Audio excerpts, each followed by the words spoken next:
Bonjour tout le monde. Je vais faire une vidéo aujourd'hui, une guidance sur la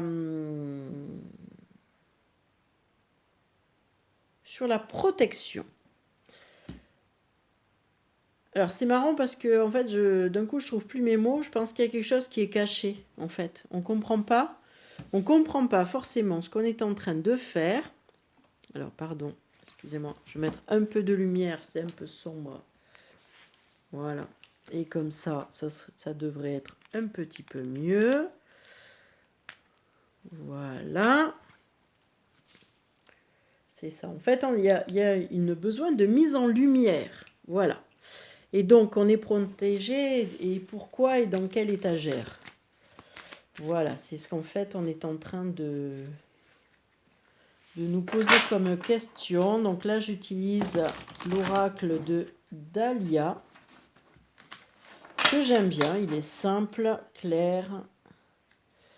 Il n'y a pas trop de chichi. Les choses sont assez rapides. Alors en plus, là, on se retrouve avec... moi, je suis dans le Tarn-et-Garonne. Avec un clair... avec un ciel super clair. Là où vous voyez bien les étoiles et tout ça. Et c'est vrai que ça m'a interpellée. Et là, en fait, il m'est sorti l'étoile, la protection, comme quoi on est guidé. Alors, dans quoi on est guidé? C'est en fait la maîtrise de soi par rapport aux épreuves. On nous demande de maîtriser nos émotions pour pouvoir, c'est-à-dire il faut les vivre, mais ne pas en faire, il ne faut pas qu'elles prennent le dessus sur nous. Voilà, elles sont là, on a une colère, on a quelque chose qu'on a du mal à vivre, ben, en fait on la laisse passer, on la vit, on la ressent et hop, on la laisse partir, on ne la laisse pas s'accrocher en nous. Voilà. Et autrement, c'est une prison. Et donc sur le coup, vous voyez, on voit l'homme en prison. Il faut, pour faire face aux épreuves, il faut savoir se maîtriser. C'est-à-dire, oui, je vis mon émotion, mais je ne la garde pas en moi. Je la laisse partir. Je ne m'accroche pas à elle. Voilà. Et c'est là où, en général, on a du mal et on rumine. Vous voyez? Parce que vous avez un objectif à atteindre. Et ça, il ne faut pas l'oublier. D'accord? Donc, ça peut être... Là, par contre, il n'y a pas de domaine particulier. Ça peut être dans tous les domaines. Oula, ça claque un peu. Hein, je pense qu'il y a de la colère pour certains. Voilà, il y a un trésor caché. On vous dit aussi de ne pas vous refermer sur vous-même. Voilà, c'est se défendre, se protéger. Oui, vous vous protégez, vous vous défendez par rapport aux personnes qui vous poseraient problème, tout en exprimant avant ce qui se passe, parce que ça n'empêche pas la communication. Vous maîtrisez parce que vous avez un objectif, mais il ne faut pas vous refermer sur vous-même. Restez ouvert à la communication. Voilà, je crois que c'est surtout ça le message. Voilà, et soyez franc, loyal et fidèle. C'est-à-dire, ne pensez pas que vous êtes en train de trahir parce que vous allez oser dire les choses. Vous les dites parce que... c'est le bazar, là. Vous les dites... je ne sais pas. Parce que vous avez besoin de les dire et que ça fait partie de vous, parce que vous avez besoin d'être franche. Mais il faut être juste aussi avec la personne en face. Vous exprimez un besoin, vous ne lui faites pas de reproches. J'ai besoin de ça. J'ai cette envie-là. D'accord? Donc, mais ça ne veut pas dire qu'il faut aller assassiner la personne en face. Oui, à cause de toi, je vis ça, c'est pas juste.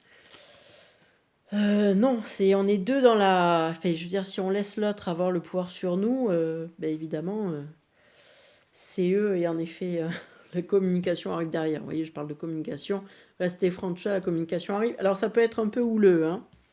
Je vous le cache pas, ça peut péter un peu dans la maison. Là, ça, c'est possible. Mais ben, si c'est nécessaire pour vous, c'est nécessaire, quoi. Je veux dire, c'est... Voilà. Exprimez-vous. Mais bon, toujours dans la bienveillance, bien sûr.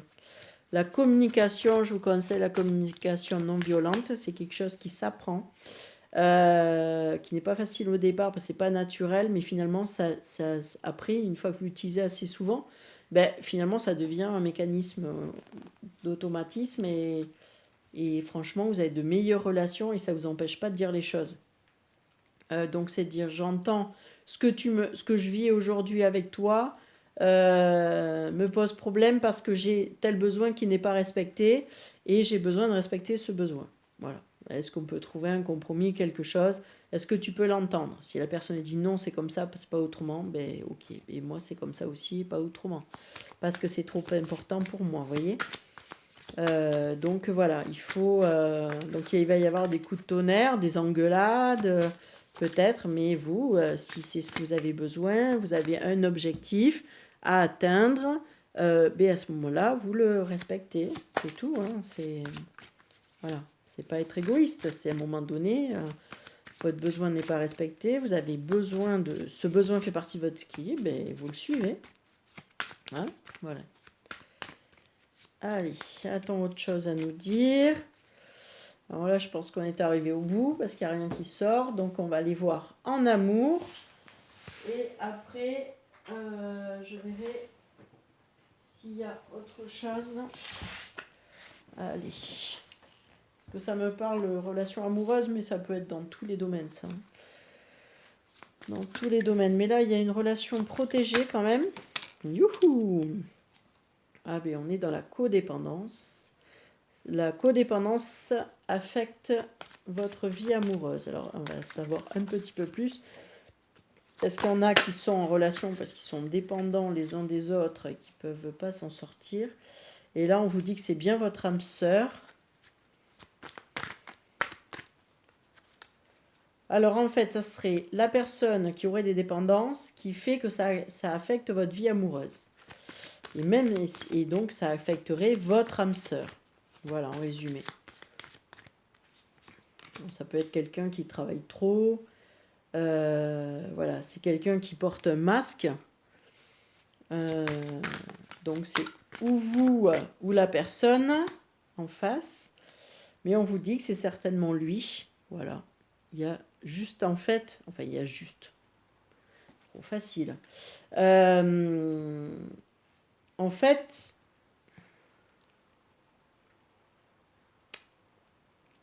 Ben, il faut discuter. Faut discuter parce qu'en fait la codépendance ne vous concerne pas, ou si c'est vous qui avez une codépendance à une énergie, que ce soit l'argent, une famille, des enfants, voilà, quelque chose qui fait que vous n'arrivez pas à être bien avec votre âme sœur, ben, sur le coup, c'est ça qui va influencer la relation amoureuse, qui la rend déséquilibrée. Là, on vous dit que ben, le problème, c'est qu'en fait, tout le monde porte des masques pour arriver à tenir le coup. Ça empêche l'honnêteté. Mais malgré tout, c'est quand même la bonne personne. Donc, ça veut dire qu'en fait, il y a un rééquilibrage à faire dans la relation. Voilà. Votre vie amoureuse subit l'influence de la religion, de la voie spirituelle. C'est-à-dire, en fait, là, on vous demande de sortir de vos dépendances. Enfin, voilà, c'est ce qu'on demande, en tout cas, pour sortir de la tromperie, parce que on est plus par intérêt que par... C'est comme, vous voyez, c'est comme le chérubin, là, c'est comme il allait chercher quelque chose dans les cheveux de la personne, mais il ne le dit pas franchement. Ben non, quoi. Non. Tant pis. Il faut dire, non, ben j'aimerais avoir ça. Et on vous dit de faire un effort, mais il y a quand même beaucoup d'amour. Le grand amour vaut bien le respect des étapes par lesquelles vous devez passer. Voilà. Donc là, ça... Il faut laisser le temps à la personne qui est en dépendance avec une énergie tierce, c'est-à-dire pas forcément une femme ou un homme. Ça peut être aussi le travail. Il faut lui laisser le temps de changer son fusil d'épaule, s'il peut le faire, ou du moins le laisser aussi le temps de choisir. Ne pas lui mettre le couteau sous la gorge. Le but, c'est qu'il puisse s'en sortir, mais seulement il faut qu'il le veuille. S'il ne le veut pas, c'est pas la peine d'aller courir après. Voilà. Et là, on vous dit c'est une relation karmique, donc en fait, Pour certains, ça va être une personne que vous connaissez déjà, que vous avez déjà rencontrée dans d'autres vies ou dans cette vie-là. Et il faut d'abord qu'il se débarrasse ou elle se débarrasse de tout ce qui la gêne.